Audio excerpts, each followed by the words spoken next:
Global surface temperatures and Arctic ice extent have broken numerous records through the first half of 2016. According to scientists at NASA, the 6-month period from January to June was the planet's warmest half year on record. But doesn't the climate always change? What exactly is climate change? Here's Ms. Marcantonio with more information. Global warming is actually not the term that they use anymore. They use climate change because the impact that's going on with the fossil fuels and hurting the ozone layer and all of that is actually a larger phenomenon. So climate change can mean everything from global warming to also like the increase in the storms and the rising temperatures of the waters of the oceans and things like that are all due to climate change.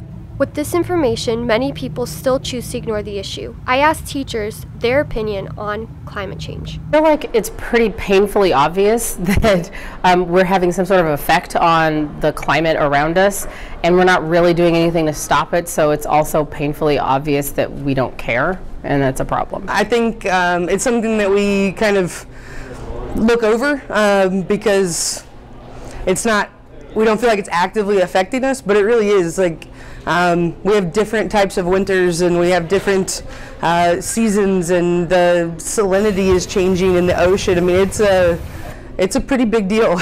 Is it happening? The answer's got to be yes. You take a thermometer out, stick it in the ocean's getting warmer. That's global warming. It's definitely happening. Almost every single scientist in the world that's credible at all believes that there's climate change going on. I remember growing up as a kid, the winters were colder. I think about in the 70s and in the 80s, every January we would have a big snow.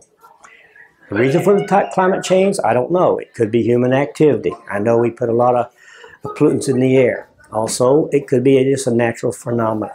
Why might climate change affect us and the planet, and what can be done for a change? Probably there's not enough being done. I think that everyone's really worried about short-term things, and I think that it's probably one of the largest concerns that I have long-term. Until America is free from its dependence on fossil fuels, whether foreign or domestic, it doesn't really matter.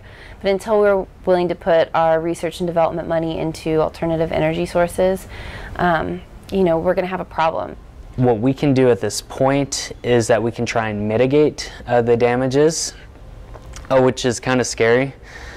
So yeah, this is something that's going to be with us our whole lives and beyond just our lives, you know, our children's lives and our grandchildren's lives. From 1950 to present day, the world population has left 2 billion and is now at 7.5 billion. We got way too many people on this planet. Way too many people that are burning more fuel, more energy, and the population of this world in your lifetime is going to hit, I'll even say 10 years from now, will be 9 billion people. And you know what? If you can't trace it to the population on this planet, you haven't got a clue.